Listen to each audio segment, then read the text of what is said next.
Shalom jemaat Tuhan. Shalom.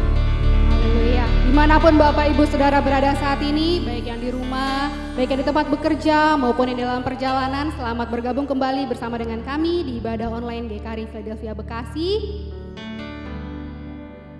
Kita tetap di situasi yang tidak menentu dan selalu berubah-ubah, tapi kita tahu bahwa kita punya Tuhan yang tetap sama dan tidak pernah berubah dulu, sekarang, dan selama-lamanya. Tuhan yang selalu menyertai umatnya, Tuhan yang tidak pernah meninggalkan umatnya, kasih setianya tetap untuk selama-lamanya. Amin.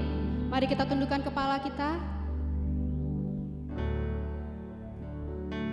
Bapa di surga, saat ini kepala kami tertunduk kepadamu Tuhan Yesus, tapi hati kami terangkat kepadamu ya Bapa. Izinkan kami untuk menghampirimu di tatamu yang kudus ya Tuhan, membawa hati kami yang limpah dengan syukur karena kebaikan-Mu yang tidak pernah habis-habisnya dalam hidup kami. Saat ini Tuhan, kami siap untuk memulai ibadah kami. Kami siap untuk bersekutu bersama-sama dengan Engkau ya Tuhan. Kami siap untuk bernyanyi, kami siap untuk bersorak bagimu Tuhan. Di dalam nama Bapa, Putra dan Roh Kudus kami berdoa, haleluya, amin. Amin.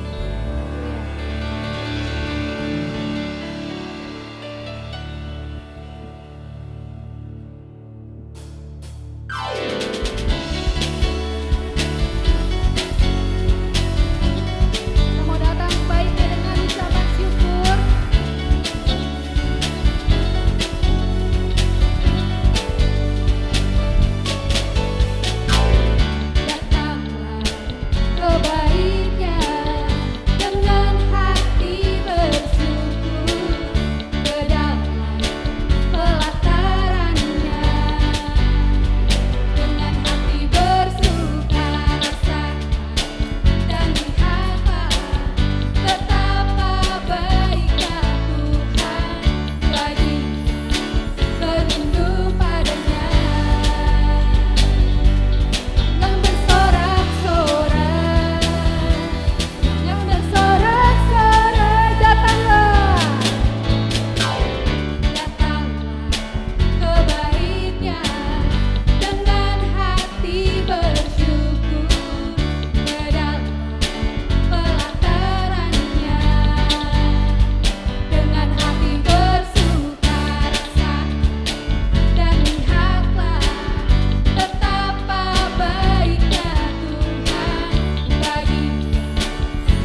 luar biasa Tuhan kita. Haleluya.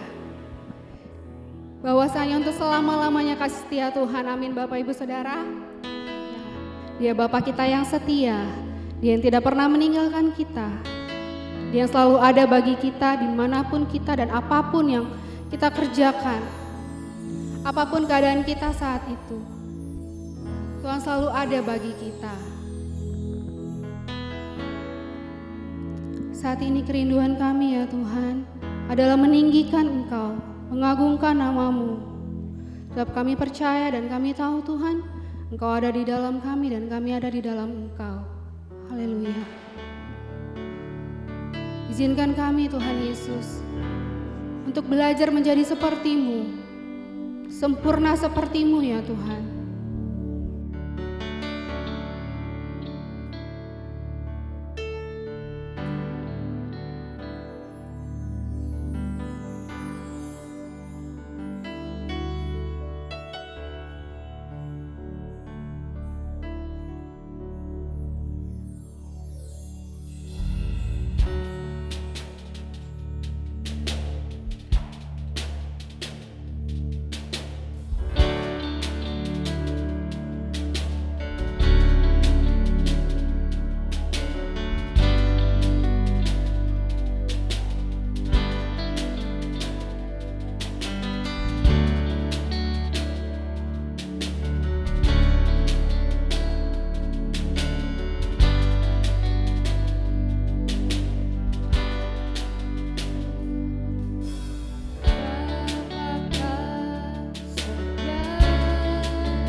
Bapa Surgawi, kami berterima kasih untuk waktu yang Tuhan beri, untuk kami boleh duduk diam di hadirat Tuhan, belajar sebagian dari firman-Mu. Engkau berkati kami semua, supaya kebenaran firman Tuhan ini dapat kami lakukan di dalam kehidupan kami, menjadi berkat bagi sesama kami. Di dalam nama Yesus Tuhan kami berdoa, amin. Shalom. Bapak, Ibu, dan Saudara yang kekasih dalam Tuhan Yesus, firman Tuhan untuk kita pagi hari ini dari Kolose pasal 3 ayat yang ke-5 sampai ayat yang ke-17. Saya akan membacakannya ayat 8 sampai ayat yang ke-10. Tetapi sekarang buanglah semuanya ini, yaitu marah, geram, kejahatan, fitnah, dan kata-kata kotor yang keluar dari mulutmu. Jangan lagi kamu saling mendustai, karena kamu telah menanggalkan manusia lama serta kelakuannya, dan telah mengenakan manusia baru yang terus-menerus diperbaharui untuk memperoleh pengetahuan yang benar menurut gambar kaliknya. Sampai sedemikian firman Tuhan untuk kita. Bapak, Ibu, dan saudara-saudara yang dikasihi Tuhan, tema kita hari ini manusia baru. Apa itu manusia baru? Paulus selalu mengingatkan jemaat-jemaat yang dilayaninya untuk memahami dan memperhatikan bahwa di dunia ini ada dua jenis manusia. Yang pertama, manusia lama adalah manusia yang hidup di dalam dosa. Dan yang kedua adalah manusia baru, adalah manusia yang hidup dalam kekudusan karena anugerah Tuhan. Manusia yang telah mengalami perjumpaan pribadi dengan Kristus Yesus. Dia sungguh mengalami pembaharuan hidup di dalam roh, sikap, dan tindakan, serta mempunyai komitmen untuk melakukan hal-hal yang baik dan berdampak bagi sesamanya untuk kemuliaan Tuhan. Ketika kita baca 2 Korintus 5 ayat 17 dikatakan, jadi siapa yang ada di dalam Kristus, ia adalah ciptaan baru, yang lama sudah berlalu, sesungguhnya yang baru sudah datang. Dan Paulus pun berkata bahwa hidupku bukannya aku lagi, melainkan Kristus yang hidup di dalam aku. Menunjukkan bahwa Paulus sangat menyadari kehidupannya setelah dia berjumpa dengan Kristus Yesus Tuhan. Ada perubahan yang begitu signifikan yang membuat hidupnya sungguh-sungguh mengalami perubahan. Dan itulah yang disebut manusia baru. Ciri manusia baru dalam pembacaan kita pagi hari ini kita temukan di dalam ayat yang ke-5 sampai ayat yang ke-9. Di situ dikatakan mereka mengalami pembaharuan pikiran atau pola pikirnya berubah. Itu poin yang pertama. Manusia baru tidak lagi memikirkan hal-hal yang bersifat duniawi, yang membinasakan, tapi memikirkan hal-hal yang memberi dampak kepada kekekalan. Roma pasal 12 ayat 2 katakan, janganlah kamu menjadi serupa dengan dunia ini, tetapi berubahlah oleh pembaharuan budimu, sehingga kamu dapat membedakan manakah kehendak Allah, apa yang baik, yang berkenan kepada Allah, dan yang sempurna. Menunjukkan bahwa pola pikir kita sebagai manusia, orang yang hidup dan mengalami lahir baru, harus memperhatikan hal-hal yang baik, yang berkenan kepada Tuhan. Mengapa pola pikir kita harus berubah? Karena sejak manusia jatuh ke dalam dosa, maka pola pikirnya pun tercemar oleh dosa. Karena itu setelah kita mengenal Tuhan Yesus, pikiran-pikiran kita harus ditanggalkan. Pikiran-pikiran yang negatif, pikiran-pikiran yang kotor harus ditanggalkan untuk mengenakan pikiran Kristus. Filipi pasal 2 ayat 5 dikatakan, hendaklah kamu dalam hidupmu menaruh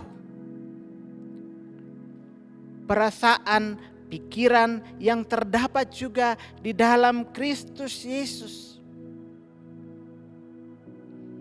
Pikiran kita harus seturut dengan pikiran Kristus. Kalau dulu kita pikirnya hal-hal yang jahat, yang mencelakakan hidup kita, tapi sekarang yang ada di dalam pikiran kita adalah hal-hal yang membangkitkan sukacita, damai sejahtera, dan harapan-harapan yang membawa kita untuk menikmati semua yang baik bersama-sama dengan Tuhan. Kolose pasal 3 ayat 1 sampai ayat 4 katakan, karena itu kalau kamu dibangkitkan bersama dengan Kristus, carilah perkara yang di atas, di mana Kristus ada duduk di sebelah kanan Allah. Pikirkanlah perkara yang di atas, bukan yang di bumi. Sebab kamu telah mati dan hidupmu tersembunyi bersama-sama dengan Kristus di dalam Allah. Apabila Kristus yang adalah hidup kita menyatakan diri kelak, kamu pun akan menyatakan diri bersama dengan Dia dalam kemuliaannya. Pikiran kita ibarat medan peperangan. Pikiran kita ini ibarat medan peperangan. Karena itu jangan beri tempat kepada iblis untuk masuk ke dalam pikiran kita. Karena dia akan mengintimidasi kita untuk melakukan hal-hal yang buruk atau negatif tentang hidup kita sendiri. Contoh, baru-baru ini kita melihat di TV ada seorang yang membuang dirinya dari lantai 7 atau lantai 9 sebuah apartemen. Karena dia punya masalah kehidupan yang tidak dapat dia atasi. Dan dia membuang diri dan akhirnya dia meninggal. Tetapi sebagai orang percaya, sebenarnya di balik pergumulan yang kita alami, sesungguhnya di situ ada berkat. Ketika kita berpegang kepada kebenaran firman Tuhan, pikiran kita seperti pikiran Kristus, maka kita akan mampu untuk menghadapi setiap tantangan. Sehingga sekali lagi, tantangan itu diubah menjadi berkat. Yang kedua yang harus kita renungkan, bahwa Alkitab mengingatkan kita untuk memikirkan hal-hal di atas, hal-hal sorgawi, hal-hal yang bersifat rohani. Karena itu pikiran kita harus dipimpin, diatur dan dikontrol oleh Tuhan di dalam Roh Kudus yang ada di dalam kehidupan kita, sehingga kita akan tetap menikmati sukacita, damai sejahtera, dan kebahagiaan di dalam kehidupan. Sekalipun ada banyak persoalan yang kita alami di dalam kehidupan kita. Poin yang kedua yang harus kita renungkan di dalam bagian firman Tuhan adalah hidup dalam kasih dan kebersamaan. Ayat yang ke-11 sampai ayat yang ke-15. Kasih adalah landasan hidup manusia baru di dalam Tuhan. Kasih adalah landasan hidup manusia baru di dalam Tuhan. Karena Allah telah lebih dahulu mengasihi kita. Di dalam kasih semua kemungkinan bisa terjadi. 1 Yohanes 4 ayat 10 sampai 12 mencatat bahwa kita mengasihi karena Allah lebih dahulu mengasihi kita. Demikianlah kita ketahui Kristus Yesus di dalam kasih-Nya bahwa Ia telah menyerahkan nyawanya untuk kita. Jadi kita pun wajib menyerahkan nyawa kita untuk saudara-saudara kita. Kasih membuat saya, Bapak Ibu dan saudara-saudara peduli kepada orang lain. Kasih membuat saya, Bapak Ibu dan saudara-saudara peduli kepada orang lain. Kita berbagi dengan orang lain, kita tidak egois, hidup memuliakan Tuhan. Artinya bahwa sebagai anak-anak Tuhan, kita sungguh-sungguh menikmati kasih itu di dalam kebersamaan.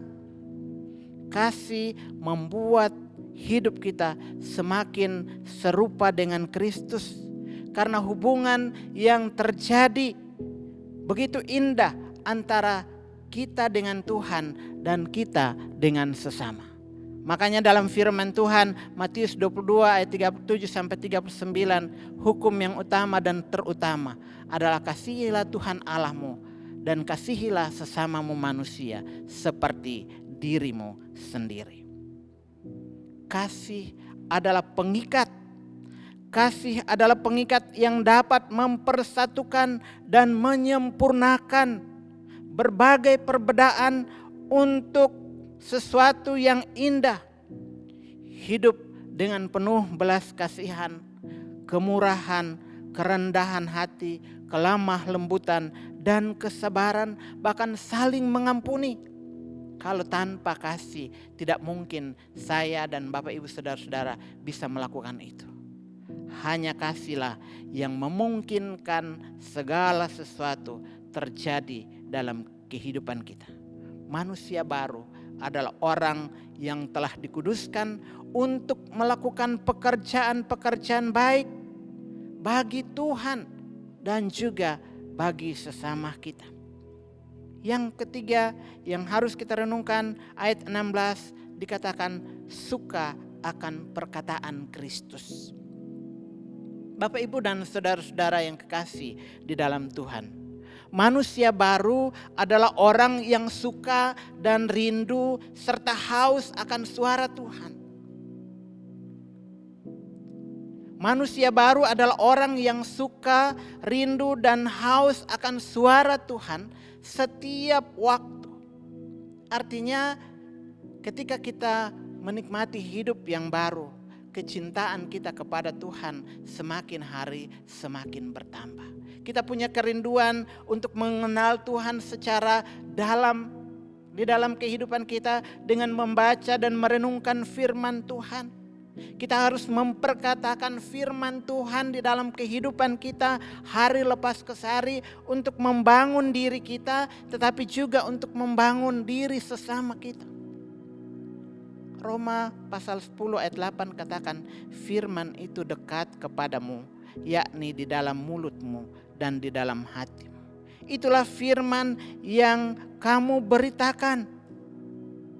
Bapak Ibu dan saudara-saudara yang kekasih di dalam Tuhan Yesus.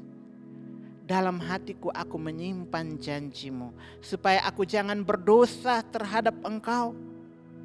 Adapun aku inilah perjanjianku dengan mereka, firman Tuhan.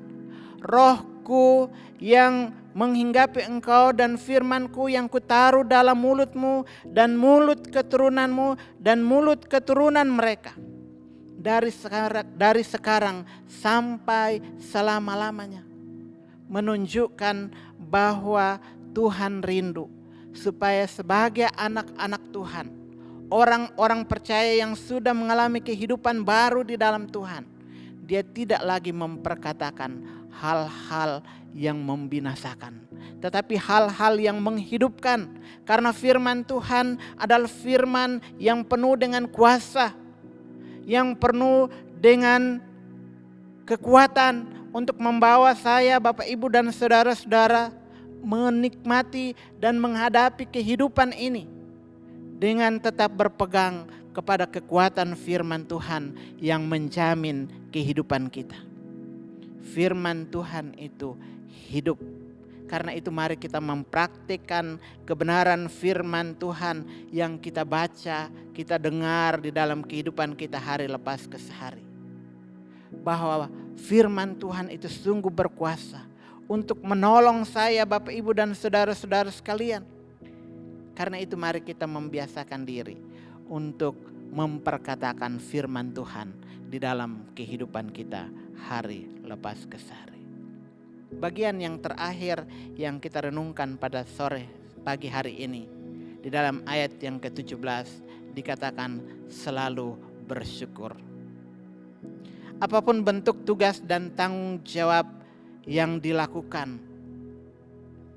harus disertai dengan ucapan syukur di dalam nama Tuhan Yesus. Karena ketika kita melakukan hal itu, maka kita akan melihat dampak yang besar. Ayat yang ke-17 dikatakan bahwa dan segala sesuatu yang kamu lakukan dengan perkataan atau perbuatan, lakukanlah semuanya itu dalam nama Tuhan Yesus sambil mengucap syukur oleh Dia kepada Allah Bapa kita.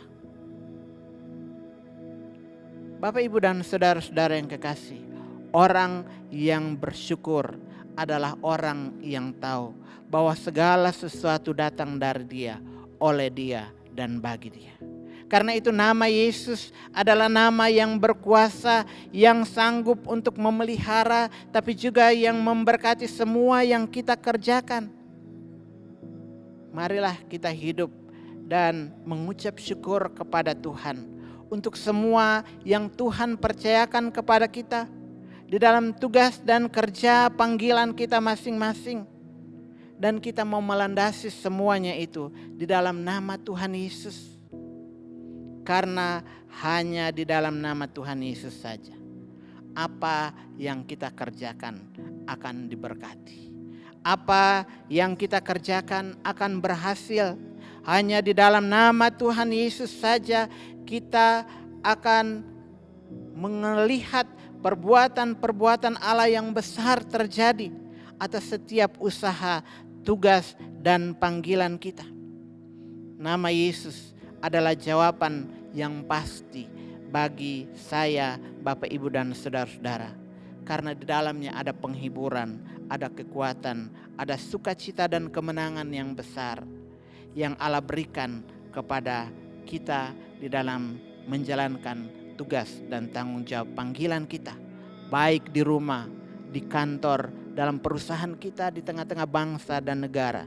Dimanapun saya, Bapak, Ibu, dan saudara dipercayakan Tuhan. Mari kita lakukan tugas dan tanggung jawab kita berdasarkan kepada kebenaran firman Tuhan di dalam nama Yesus. Dan kita lakukan itu dengan penuh ucapan syukur. Karena saya percaya di balik ucapan syukur ada berkat yang besar yang Allah sediakan bagi kita di dalam menikmati kehidupan dan panggilan kita masing-masing. Biarlah kebenaran firman Tuhan ini membawa kita untuk sungguh-sungguh menyadari bahwa manusia baru adalah manusia yang pola pikirnya diubahkan. Hidupnya ada di dalam kasih dan kebersamaan. Dia suka akan perkataan Kristus yang membangkitkan semangat dan motivasi untuk melihat bahwa janji-janji Tuhan sungguh dinikmati dalam syukur oleh karena kuasa nama Yesus ada dan memberkati setiap pelayanan yang kita kerjakan. Selamat hari Minggu, Tuhan Yesus memberkati. Kita berdoa. Bapa Surgawi, kami berterima kasih kepadamu untuk anugerah-Mu pagi ini kami boleh membaca merenungkan firman-Mu. Kami mau masuk di dalam perjamuan yang kudus. Tuhan sucikan, kuduskan kami supaya kami menikmati berkat yang baru di dalamnya. Yang sakit disembuhkan, yang lemah dikuatkan, yang susah Tuhan hiburkan. Kami pulang dalam damai sejahtera oleh karena firman Tuhan, tapi juga kami boleh menikmati semeja perjamuan dengan Tuhan pagi hari ini. Di dalam nama Yesus, amin.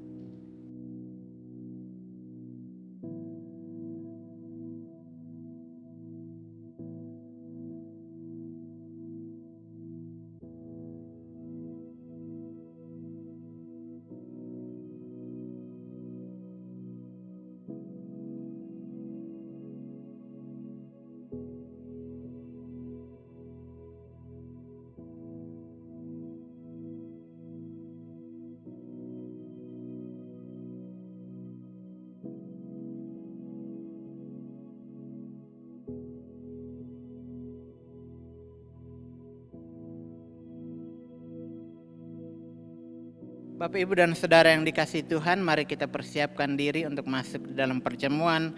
Firman Tuhan katakan, saudara-saudaraku yang kekasih, sekarang kita adalah anak-anak Allah, tapi belum nyata apa keadaan kita kelak. Akan tapi kita tahu bahwa bila Kristus menyatakan dirinya, kita akan menjadi sama seperti Dia, sebab kita akan melihat di dalam keadaannya yang sebenarnya. Setiap orang yang menaruh pengharapan itu kepadanya, menyucikan diri sama seperti Dia yang adalah suci. Penetapan perjamuan kudus. Sebab apa yang telah kuteruskan kepadamu telah aku terima dari Tuhan, yaitu bahwa Tuhan Yesus pada malam waktu Ia diserahkan, mengambil roti dan sesudah itu Ia mengucap syukur atasnya. Ia memecah-mecahkannya dan berkata, inilah tubuhku yang diserahkan bagi kamu. Perbuatlah ini menjadi peringatan akan aku. Demikian juga ia mengambil cawan sesudah makan, lalu berkata, "Cawan ini adalah perjanjian baru yang dimeteraikan oleh darahku. Perbuatlah ini setiap kali kamu meminumnya menjadi peringatan akan aku. Sebab setiap kali kamu makan roti ini dan minum cawan ini, kamu memberitakan kematian Tuhan sampai ia datang. Jadi barang siapa dengan cara yang tidak layak makan roti atau minum cawan Tuhan, ia berdosa terhadap tubuh dan darah Tuhan. Karena itu hendaklah tiap-tiap orang menguji dirinya sendiri, dan baru sesudah itu ia makan roti dan minum dari cawan itu."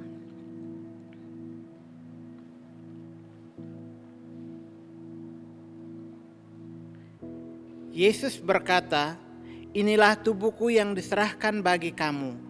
Perbuatlah ini menjadi peringatan akan aku."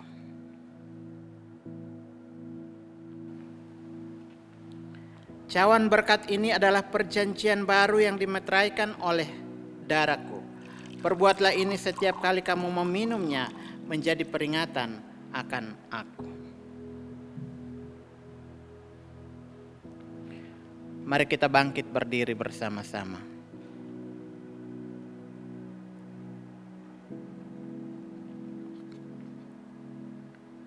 Ingatlah tubuh Tuhan Yesus Kristus yang dihancurkan karena dosa-dosa kita.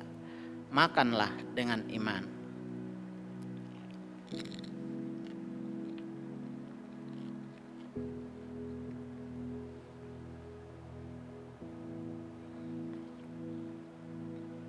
Ingatlah darah Tuhan Yesus Kristus yang dicurahkan untuk pengampunan atas segala dosa-dosa kita. Minumlah dengan iman.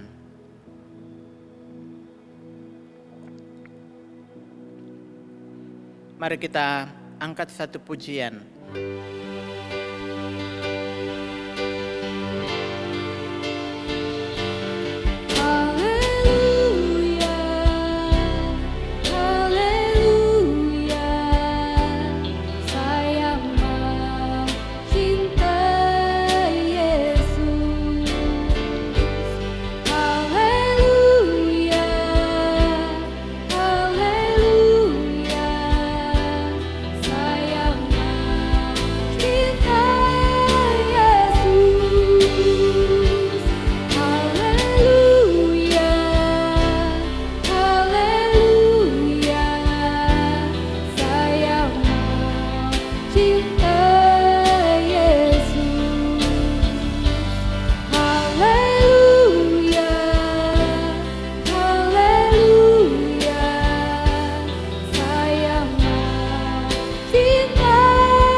Bapak, Ibu, dan Saudara yang dikasihi Tuhan, mari kita mengakhiri ibadah kita dengan berdoa bersama-sama. Bapa Sorgawi, kami berterima kasih kepadamu oleh karena pertolongan kasih dan berkat Tuhan yang kami alami sampai hari ini. Kami bersyukur untuk semua kebaikan-Mu Bapa, dan kami berdoa untuk negara dan bangsa kami. Kami percaya Tuhan, Engkau yang terus akan menolong dan memberkati para pemimpin-pemimpin kami, baik dari Bapak Presiden sampai kepada jajaran yang terendah di negara dan bangsa kami, RT, RW yang ada di sekeliling kami. Tuhan, beri mereka hikmat, kesehatan, dan kekuatan untuk mampu menjalankan tugas tanggung jawabnya bagi kesejahteraan masyarakat bangsa untuk kemuliaan Tuhan saja. Terima kasih Bapa, kami berdoa untuk situasi di tengah-tengah bangsa negara kami dengan pandemi yang sedang terjadi. Kami tahu Tuhan sudah menolong sehingga ada banyak hal yang kami lihat dan nikmati dalam anugerah Tuhan. Kami berdoa untuk para dokter, para medis, semua perawat-perawat yang bekerja. Tuhan menolong dan memberkati mereka dan orang-orang yang sakit baik di rumah-rumah sakit. Kami percaya bahwa kuasa kesembuhan Engkau sudah anugerahkan bagi setiap mereka sehingga mereka sehat kuat untuk melakukan tugas tanggung jawab mereka di dalam kehidupan hari lepas ke hari. Berkat-Mu atas setiap makanan, minuman, obat yang mereka pakai, semua menjadi sarana bagi kesembuhan setiap saudara-saudara kekasih kami. Kami berdoa juga untuk para hamba-hamba Tuhan, gereja-gereja Tuhan di berbagai tempat. Tuhan menolong dan memberkati mereka di dalam setiap pelayanan yang ada, supaya lewat pelayanan-pelayanan itu ada banyak orang boleh berjumpa dengan Engkau sebagai Tuhan dan Juru Selamat. Mereka dikuatkan, diteguhkan, dan boleh mengalami Engkau untuk hidup menyenangkan dan mempermuliakan nama Tuhan. Terpujilah Bapa di surga. Kami berdoa untuk setiap jemaat Tuhan yang ada di tempat ini, tapi juga yang ada di rumah-rumah mereka. Tuhan, kami berdoa supaya Tuhan beri hikmat, kesehatan, kekuatan, perlindungan ketika mereka pergi pulang, melakukan tugas tanggung jawab memasuki minggu yang baru. Kami tahu ada berkat-berkat Allah yang sediakan bagi mereka, sehingga mereka pun boleh menikmati semuanya dengan penuh ucapan syukur. Terpujilah Bapa di surga. Mereka yang sakit kami tahu Tuhan sembuhkan, Tuhan hibur dan kuatkan, bahkan Tuhan menolong sehingga mereka pun tetap ada di dalam pertumbuhan iman dan pengenalan yang benar akan Kristus, seperti kebenaran firman Tuhan yang pagi hari ini kami renungkan. Kami menjadi manusia-manusia baru yang hidup untuk menyenangkan dan memuliakan nama Tuhan. Terpujilah Bapa di surga. Ini hidup kami serahkan seluruh keberadaan kami ke dalam tangan pengasihan-Mu di dalam Kristus Yesus. Mari kita bangkit berdiri bersama. Kita arahkan hati kita kepada Tuhan dan pulang terima berkat Tuhan. Tuhan memberkati engkau dan melindungi engkau. Tuhan menyinari engkau dengan wajah-Nya dan memberi engkau kasih karunia. Tuhan menghadapkan wajah-Nya kepadamu dan memberi engkau damai sejahtera. Kasih yang kekal dari Allah Bapa di dalam Kristus Yesus Tuhan, persekutuan Roh Allah yang kudus, menyertai dan memberkati Bapak Ibu Saudara sekalian, sekarang sampai Maranatha. Tuhan Yesus datang kembali. Amin. Selamat hari Minggu. Tuhan Yesus memberkati.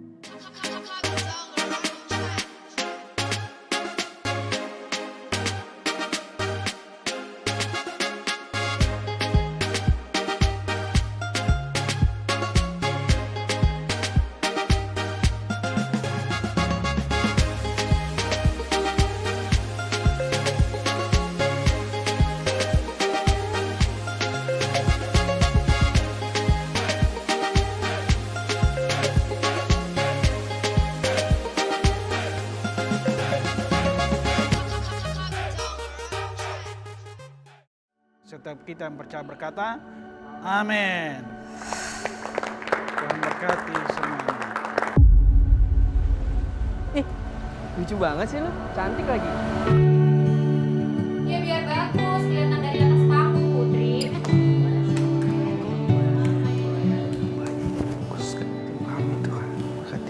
Bro, nanti pas pujiannya udah mulai, Mas gue naikin volumenya ya. Oh, mau coba teknik baru.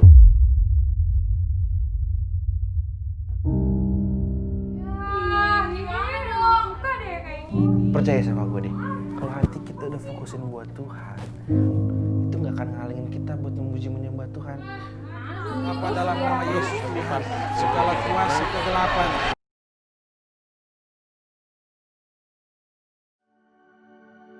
Bisa aja lo nih, gue mau sampai kiamat juga bakal tercantik kali.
harus